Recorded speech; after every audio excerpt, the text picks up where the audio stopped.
नमो नमः विद्यार्थियों, संस्कृत विषय की कक्षा 8 में TSN ऑनलाइन क्लास पर आप सभी का स्वागत है। विद्यार्थियों, प्रीवियस वीडियो में हमने रुचिरा तृतीयो भाग है जो आप लोगों के संस्कृत विषय की जो पाठ्य पुस्तक है बच्चों, उसका जो चैप्टर 12 है कह रक्षति कह रक्षित है। इस पाठ का जो बच्चों हमने पेज नंबर 88 तक हमने हिंदी ट्रांसलेशन करना सीखा था बच्चों। ठीक है, तो वैभव गर्मी से परेशान होता हुआ घर से बाहर निकलता है, साथ ही में परमिंदर भी बाहर आया हुआ रहता। तो वैभव परमिंदर को पूछता है कि भाई क्या तुम भी गर्मी से परेशान होकर के बाहर आए हो क्या। ठीक है ना। फिर विनय भी उनको दिख जाता है बाहर, तो विनय भी कहता है कि हाँ आज तो बहुत गर्मी है, गर्मी और केवल पसीने की बूंदें ही नहीं बल्कि पसीने की पूरी बिल्कुल स्वेद धारा आई, पसीने की नदियाँ ही बह रही है, इस प्रकार से हो रहा है। और मुझे तो शुक्ल महोदय का श्लोक याद आ रहा है। इस तरह से शुक्ल महोदय के श्लोक में उन्होंने बताया कि गर्मी के द्वारा पीड़ित लोगों को वायु के द्वारा बचाने के लिए सुरक्षा विभाग के लोगों की तरह आकाश में बादल भी समय पर नहीं दिखाई देते। इस तरह से व्यंग्य किया गया है बच्चों इसमें। ठीक है, तो यहाँ तक बच्चों हमने पढ़ा था। Turn the page students. तो परमिंदर ने जो बोला था साथ ही में कि आम अद्य तो वस्तुतः एवं गर्मी के संदर्भ में अपने उस समर्थन करते हुए परमिंदर ने बोला कि हाँ आज तो वास्तव में ऐसा ही है, इस तरह से बोला था। यहाँ तक हमने पढ़ा था बच्चों। पेज नंबर 86 पर जो परमिंदर बोल रहा है वहाँ से हम वापस स्टार्ट करते हैं बच्चों, कंटिन्यू करते हैं। ठीक है, तो परमिंदर वापस क्या बोल रहा है। परमिंदर ने भी एक श्लोक पढ़ा है साथ ही में कि हाँ तो वास्तव में ऐसा है। इस प्रकार पढ़ने के बाद में उसने पढ़ा है कि और क्या बोला है परमिंदर ने, वो बोला है श्लोक के माध्यम से। तो पढ़ते हैं हम। निदाग ताप तप्तस्य याति तालु ही शुष्कताम पुंसो भयार्दितस्येव स्वेदवज्जायते वपुः। रिपीट करती हूँ मैं। निदाग ताप तप्तस्य याति तालु ही शुष्कताम पुंसो भयार्दितस्येव स्वेदवज्जायते वपुः। निदाग ताप तप्तस्य का अर्थ हुआ बच्चों कि ग्रीष्म के ताप से दुखी मनुष्य का, ग्रीष्म के ताप से दुखी मनुष्य का पुंसो भयार्दितस्येव, इसका अर्थ होता है दुखी मनुष्य का। तालु ही शुष्कताम, जो तालु होता है वो भयभीत मनुष्य का जो क्या होता है, तालु क्या कैसा हो जाता है, शुष्कता को प्राप्त हो जाता है, सूख जाता है अर्थात, और शरीर पसीने से युक्त हो रहा है। यानी कि ग्रीष्म के ताप से दुखी मनुष्य का तालु जो होता है वो भयभीत मनुष्य के समान ही शुष्कता को प्राप्त हो जाता है और शरीर पसीने से युक्त हो रहा है।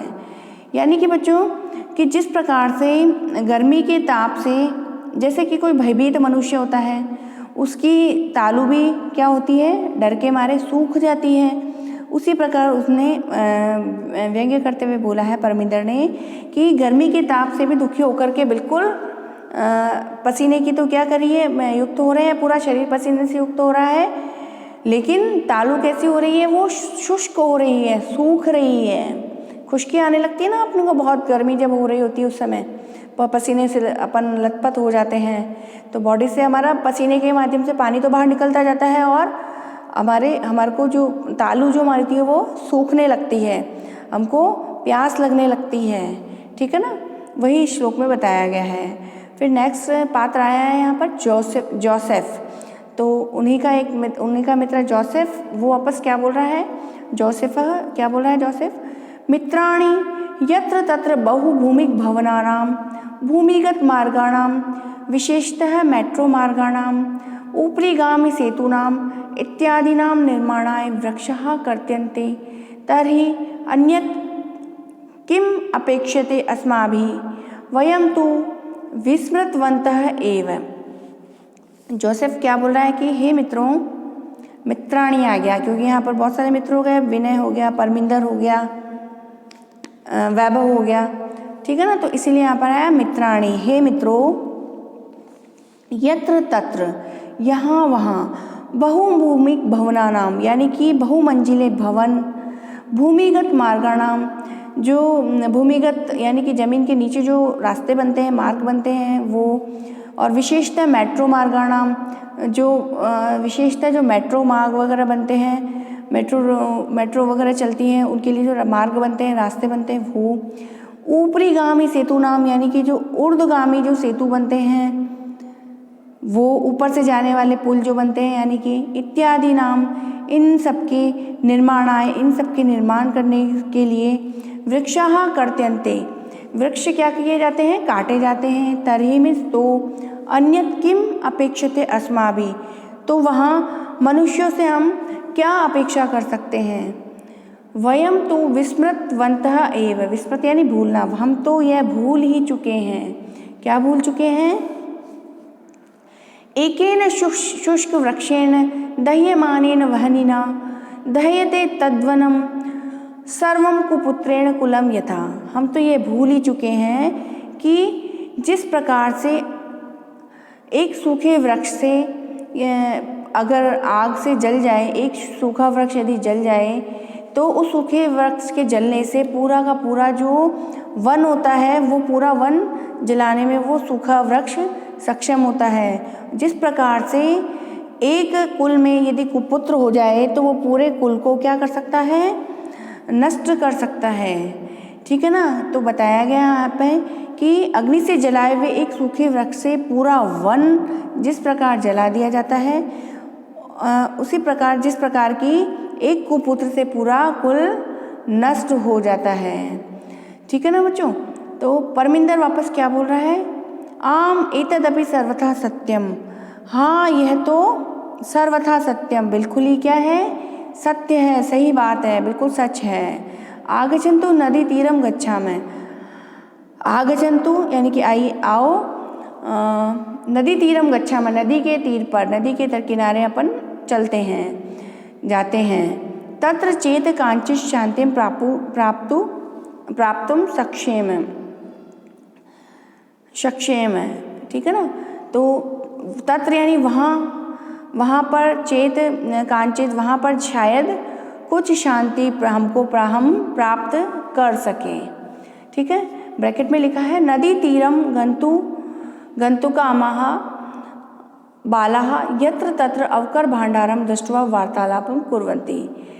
नदी के तीर पर जाते हुए, नदी के तीर को गंतुकामा यानी कि जाने की इच्छा करने वाले बालक, यत्र तत्र यहाँ वहाँ, अवकर भांडारम यानी कि कचरे के ढेर को, दृष्टवा देख करके, वार्तालापम कुर्वन्ति बातचीत करते हैं, आपस में कॉन्वर्सेशन करते हैं। मतलब नदी के तीर पर, नदी के तट पर जाने की इच्छा करते हुए बालक जब आपस में साथ में चल रहे हैं तो रास्ते में उनको क्या दिखाई दे रहा है, आसपास में कचरा, अगर कचरा आदि इनको दिखाई दे रहा है। उस कचरे को देखते हुए वो आपस में कॉन्वर्सेशन करते हैं, बातचीत करते हैं। अब क्या बातचीत करते हैं वो, तो जो जोसेफ है वो क्या बोल रहा है, पश्यन्तु मित्राणि यत्र तत्र प्लास्टिक स्यूतानि अन्यत् च अवकर प्रक्षितम अस्ति। जोसेफ क्या बोल रहा है, पश्यन्तु मित्राणि, देखिए मित्रों, देखो मित्रों, यत्र तत्र यहाँ वहाँ, प्लास्टिक स्यूतानि, जो प्लास्टिक की जो थैलियाँ हैं, प्लास्टिक के लिफाफे या प्लास्टिक की जो बैग्स हैं, थैलियाँ हैं, वो अन्यत च अवकरम प्रक्षिप्तम अस्ति, और अन्य दूसरे प्रकार का जो कचरा है वो भी यहाँ पर प्रक्षिप्तम अस्ति, फैला हुआ है, कचरा यहाँ वहाँ फैला हुआ है।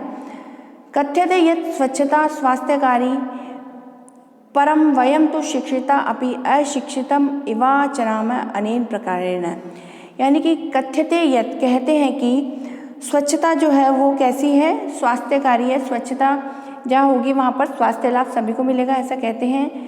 परम तु, परम वयम तु, परम हम सब तो, वयम मीन्स हम सब, परम यानी किंतु हम सब तो शिक्षिता अपि, शिक्षित होकर भी, अपि यानी भी, अशिक्षिता इवाचरा में, अशिक्षित के समान हम क्या कर रहे हैं, व्यवहार कर रहे हैं।